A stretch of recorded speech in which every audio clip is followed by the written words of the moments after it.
কিন্তু মুসলমানরা যখন সাম্রাজ্য বিজয় করেছিল, আপনারা জানেন, যখন সালাউদ্দিন আইয়ুবী আল-আকসা মসজিদ দখল করেছিল বা জেরুজালেম নগরী দখল করেছিল, সবাইকে ক্ষমা করে দিয়েছিল। আবার ওইটাই যখন 100 বছর পরে গিয়ে ক্রুসেডাররা দখল করে নিল, তখন ওইখানে যাকে পেয়েছে মুসলমান তাকেই জবাই করে। তারা সভ্যতার কথা বলছে, কিন্তু পৃথিবীতে সবচেয়ে অসভ্য এবং বর্বর জাতি ছিল হচ্ছে তারা। পৃথিবীতে 39 মিনিটের মধ্যেই পৃথিবীতে কোনো গবেষণার পত্র প্রকাশিত হওয়ার 39 মিনিটের মাথায় সেটা ইহুদিদের কাছে জমা হয়ে যায়। অথচ দারুল হিকমার এই কনসেপ্টটাই ছিল মুসলমানদের জন্য ইউনিক একটা কনসেপ্ট। মুসলমান যখন দারুল হিকমা 8ম শতাব্দীতে তৈরি করেছিল, তখন অধিকাংশ ক্ষেত্রেই আব্বাসীয় খেলাফতের অর্থনৈতিক বিষয়গুলো দিয়ে এই হিকমাকে সমৃদ্ধ করা হয়েছিল। তাদের আয়ের একটা বিশাল অংশ দারুল হিকমার পিছনে ব্যয় হতো। পৃথিবীতে গবেষণার যত বই লেখা হতো, 10টা বইয়ের মধ্যে 8টা বই দারুল হিকমায় সংরক্ষিত থাকতো। এত বিশাল লাইব্রেরি আর বিশাল গবেষণাগার, কেউ যদি গবেষণা করতে চাইতো, গবেষণার কোনো বই তার কাছে আব্বাসীয়দের কাছে নিয়ে আসতো, তখন তো পাণ্ডুলিপি হাতে লিখতো, অনেক ওজন হইতো একটা বইয়ের। ওই পাণ্ডুলিপি ওজন করে স্বর্ণমুদ্রা তাকে দিয়ে দেওয়া হতো। এরপরে যদি সে গবেষণা করতে চাইতো আর সেই ভালো গবেষক হতো, তার স্থাবর অস্থাবর সম্পত্তি প্রদান করা, তার সকল ভরণ পোষণের দায়িত্ব গ্রহণ করা, এগুলো সব মুসলমানদের আব্বাসীয়দের দায়িত্ব ছিল। এত টাকা পয়সা তাদের দিত, বর্তমান যুগের অক্সফোর্ডেও এত পরিমাণে স্কলারশিপ অফার করা হয় না, তাদেরকে এত সমৃদ্ধ দেয়া হতো। এ কারণে তাদের কোনো পিছুটান ছিল না, 24 ঘন্টা রিসার্চ করত। একজন মানুষ যেমন থিওলজিস্ট ছিল, ইসলামী দর্শন নিয়ে গবেষণা করত, এই মানুষগুলো পাশাপাশি ইসলামী দর্শনের পাশাপাশি তারা অ্যাস্ট্রোনমি, অ্যাস্ট্রোলজি, সাইকোলজি, চিকিৎসা বিজ্ঞান, ফিলসফি, এই সব বিষয়ে পাণ্ডিত্য অর্জন করেছিল। ইবনে সিনার নাম জানেন, ইবনে খালদুনের নাম জানেন, ইবনে বাত্তানের নাম জানেন, আল খাওয়ারিজমির নাম জানেন, অনেকেই। এই মানুষগুলো ইতিহাস সেরা গবেষক ছিল। তাদের লেখা পাণ্ডুলিপি শত শত বছর, 19 শতক পর্যন্ত একেবারে রেফারেন্স বুক হিসেবে ব্যবহার করা হতো। এত মানে 1500 বছর, 2000 বছর ধরে একটা বই রেফারেন্স বুক মুসলমানদের। এই বইগুলো যখন মুসলমানদের কাছ থেকে অটোম্যানদের হাত থেকে ক্ষমতাগুলো কেড়ে নেওয়ার সুযোগ তৈরি হলো, তাতাররা এই অঞ্চলগুলোতে আক্রমণ করা শুরু করলো, ক্রুসেডাররা আক্রমণ করা শুরু করলো, একের পর এক মুসলমানদের লাইব্রেরিগুলো তারা ধ্বংস করে ফেলেছিল। এই 8ম শতকে মুসলমান সমৃদ্ধি অর্জনের পেছনে একমাত্র কারণ হচ্ছে গবেষণাগারে প্রচুর অর্থ বরাদ্দ দেয়া, যার ফলশ্রুতিতে যা গবেষণা সৃষ্টি হতো এগুলো মুসলমানদের কল্যাণে ব্যবহৃত হতো। মুসলমান তখন মিসাইল নিক্ষেপ করত, মুসলমান তখন কালাউন বিশ্ববিদ্যালয় তৈরি করলো, বিশাল হসপিটাল মুসলমান তখন প্রথম তৈরি করলো। পৃথিবীতে যখন পূর্ণাঙ্গ হসপিটালের কোনো কনসেপ্টই ছিল না, তখন মিশরে যে বিশাল হসপিটাল তৈরি করা হয়েছিল, সেখানে 4000 মানুষ অ্যাট এ টাইমে চিকিৎসা নিতে পারত। 4000 মানুষ, এত বড় হসপিটাল পৃথিবীতে আর দ্বিতীয়টা কোথাও ছিল না। চিকিৎসা ক্ষেত্রে মুসলমান এত উন্নতির স্বর্ণশিখরে ছিল। আধুনিক তথ্য প্রযুক্তি তৎকালীন সময়ে যা ছিল, এগুলো সব কিছু মুসলমানদের হাতে ছিল বিদায় মুসলমান বিশ্বের নেতৃত্ব দিয়েছে। মুসলিম সাম্রাজ্যগুলো তারা সবচেয়ে বেশি বিস্তৃত করেছিল পূর্ব অঞ্চলগুলোতে।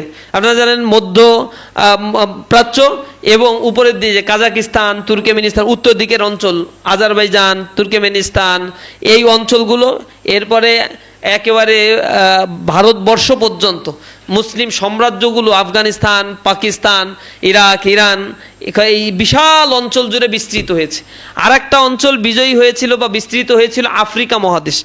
ভূমধ্য সাগর পাড়ি দিয়ে অথবা এই অঞ্চলগুলো থেকে এসে আফ্রিকার সেই মরক্কো, সেনেগাল, মৌরিতানিয়া, লিবিয়া, এই ইথিওপিয়া, ইরিত্রিয়া, আদিস আবাবা, এই অঞ্চলগুলোর বিশাল সাম্রাজ্য জুড়ে মুসলিম সালতানাত বিস্তৃত হয়েছিল। কিন্তু দক্ষিণ আফ্রিকায় নিচের দিকে মুসলমান যেতে পারে নাই। আফ্রিকার উপরের এই অঞ্চলটা, যেগুলো হচ্ছে ভূমধ্য সাগরের আশেপাশে ছিল, এই জায়গাগুলোতে মুসলিমরা সবচেয়ে বেশি শক্তিশালী ছিল, পৃথিবীর মিডিল ছিল। এখানে ন্যাচারাল রিসোর্সের মোর দ্যান 60% মুসলমানদেরকে আল্লাহ রাব্বুল আলামিন দান করেছিল। আর আফ্রিকা, এই এশিয়া এবং হচ্ছে মধ্যপ্রাচ্যের বিশাল একটা অংশ মুসলমানরা দখল করে নিয়েছিল। কিন্তু এই যে ইউরোপ, বিশেষ করে জার্মান, তারপরে হচ্ছে ওইদিকে অস্ট্রিয়া, হাঙ্গেরি, গ্রিস, স্পেন, এই অঞ্চলগুলোতে মুসলমান খুব বেশি পৌঁছাতে পারে নাই। তবে স্পেনে মুসলমানরা গিয়েছিল, যেখানে দীর্ঘ সময় ধরে মুসলমানরা শাসন করেছিল, সেখানে সমৃদ্ধির নগরী, জ্ঞান গবেষণার নগরী তৈরি করে টোটাল ইউরোপকে শাসন করতে চেয়েছিল, কিন্তু ক্রুসেডারদের কারণে সেটা সম্ভব হয়নি।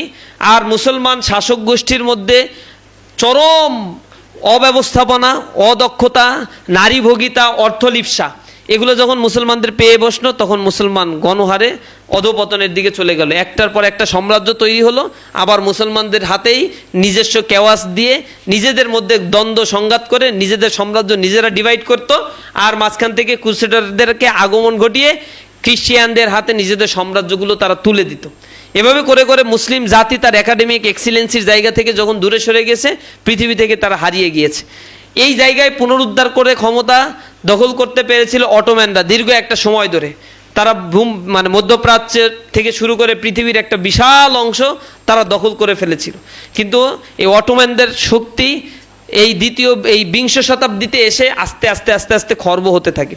সেখানে প্রথম বিশ্বযুদ্ধ, দ্বিতীয় বিশ্বযুদ্ধে যে সংগঠিত হয়েছিল, সেখানে প্রচুর মানুষ নিহত, হতাহতের ঘটনা ঘটেছে। কিন্তু মুসলমানরা যখন সাম্রাজ্য বিজয় করেছিল, আপনারা জানেন, যখন সালাউদ্দিন আইয়ুবী আল আকসা মসজিদ দখল করেছিল বা জেরুজালেম নগরী দখল করেছিল, সবাইকে ক্ষমা করে দিছিল। আবার ওইটাই যখন 100 বছর পরে গিয়ে ক্রুসেডাররা দখল করে নিল, তখন ওইখানে যাকে পেয়েছে মুসলমান তাকেই জবাই করেছে। এবং আল আকসা মসজিদের ভেতরে এত বেশি রক্ত প্রবাহিত হয়েছিল, ইতিহাসে বলা হয় যে মানুষের হাঁটু সমান রক্তে রঞ্জিত হয়ে গিয়েছিল, রক্তের স্রোত, মানে লাশের স্তূপ এইভাবে পড়েছিল সেখানে। এত বেশি অবিচার তারা করছে, তাদের হাতে পৃথিবী কখনো নিরাপত্তা পায় নাই। এরকমভাবে ধারাবাহিকভাবে তারা সভ্যতার কথা বলছে, কিন্তু পৃথিবীতে সবচেয়ে অসভ্য এবং বর্বর জাতি ছিল হচ্ছে তারা সভ্যতার জন্য মানুষকে হত্যা করতে দ্বিধা সংকোচ করে না, নিজেদের ক্ষমতা দখল করার জন্য। আর সভ্যতার বয়ান সৃষ্টি করে পৃথিবীতে নিজেদেরকে জাহির করে, আমরা ভালো, আমাদের ধর্ম এই সেই।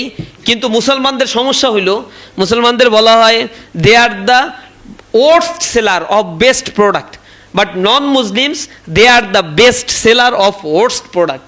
মুসলমানদের কাছে একটা উৎকৃষ্ট একটা পণ্য আছে, সেটা হচ্ছে আল কোরআন, আল হাদিস। কিন্তু এইটা বিক্রি করার জন্য যে ধরনের এক্সিলেন্সি মুসলমানদের নলেজ লেভেলটা গ্রো আপ করার দরকার ছিল, মুসলমানদের এইটা নাই। এটা একটা মুসলমানদের বড় ক্রাইসিস। কিন্তু নন মুসলিম যারা, তাদের কাছে আসলে কিছু নাই, ধার দেনা করা একটা সভ্যতা। তাদের ধর্মের মধ্যে অর্থনৈতিক সলিউশন, রাজনৈতিক সমাধান, সমাজনীতি, ব্যক্তি জীবন, পারিবারিক জীবন, কোনো কিছুর স্পেসিফিক সমাধান নাই।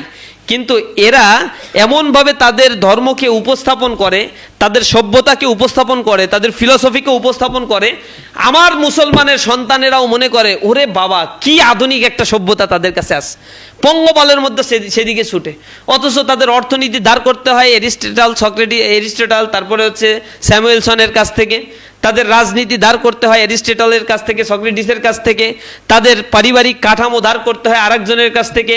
তাদের আইন প্রণয়নের জন্য আরেকজনের কাছ থেকে, সমাজনীতির জন্য অগাস্কোতের কাছ থেকে, সবার কাছ থেকে ধার টার করে একটা ককটেল তৈরি করে তারা, মেশাব আর কি, মিশাই সিটায়। কিন্তু মুসলমানদের কাছে যে জিনিসই চাইবেন, ইসলামের কাছে সব সলিউশন আছে। তিবিয়ানান লিকুল্লি শাইইন, সব কিছুর বর্ণনা আছে।